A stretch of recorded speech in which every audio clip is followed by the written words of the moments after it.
Tard it-tlieta filgħaxija tħabbret il-mewt tal-aħħar President tal-Unjoni Sovjetika, Mikhail Gorbachev, fl-età ta' 91 sena. Gorbachev mexxa l-Unjoni Sovjetika bejn l-1988 u l-1991 u jibqa' magħruf bħala l-arkitett tar-riformi li waslu għal bidliet deċiżivi li kellhom effett fuq l-istorja tad-dinja kollha kemm hi. Kien taħt it-tmexxija tiegħu meta seħħ il-kollass tal-Unjoni Sovjetika fi żvilupp li temm il-Gwerra Bierda bejn żewġ superpotenzi ta' dak iż-żmien, l-Unjoni Sovjetika u l-Istati Uniti. Gorbachev kien is-Segretarju Ġenerali tal-Partit Komunista Russu fejn mexxa l-unika partit fir-Russja għal madwar 6 snin bejn Marzu tal-1985 u Awwissu tal-1991.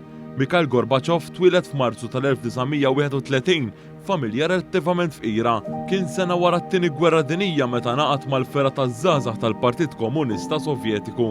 Eventwalment sar il-mexxej tal-grupp tal-lokal u wara ġielet fil-Kumitat Reġjonali ta' din l-istess fera taż-żgħażagħ.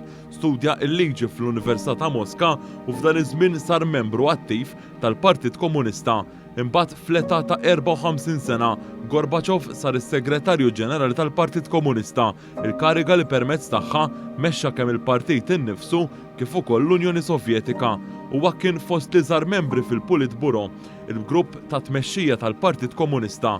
Fit-tmexxija huwa introduċa il-politika tal-Glasnost li tfisser ftuħ. Iċ-ċittadini issa setgħu jikkritikaw lill-gvern bil-kontra li kien jiġri taħt il-predeċessuri ta' Gorbachev. Jibqa' magħruf ukoll għall-politika tal-Perestrojka li tfisser ristrutturar li permezz tagħha għamel tibdil kbir fl-ekonomija u l-politika ta' pajjiżu. Fl-1990 l-eks-President tal-Unjoni Sovjetika ingħata il-Premju Nobel għall-Paċi minħabba l-isforzi tiegħu sabiex iġib il-paċi fid-dinja.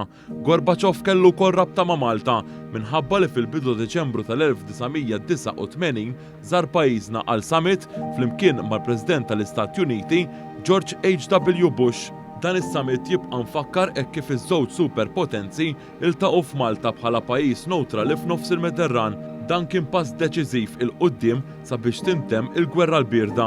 Fost dawk li sellmu l-memorja tal-eks-President tal-Unjoni Sovjetika kien hemm il-Prim Ministru Robert Abela. F'kitba fuq Twitter Dr. Abela innota li ħadd mhu se jinsa li kien f'Malta li sar is-summit bejn il-President tal-Unjoni Sovjetika Mikhail Gorbachev u l-President Amerikan George H.W. Bush li permezz tiegħu intemmet il-Gwerra l-Bierda.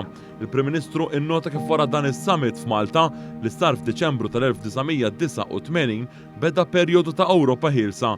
Min-naħa tiegħu anke l-President ta' Malta George Vella sellem il-memorja tal-eks-President tal-Unjoni Sovjetika. L-istess għamel il-Ministru għall-Affarijiet Barranin u Ewropej u l-Kummerċ Ian Borg.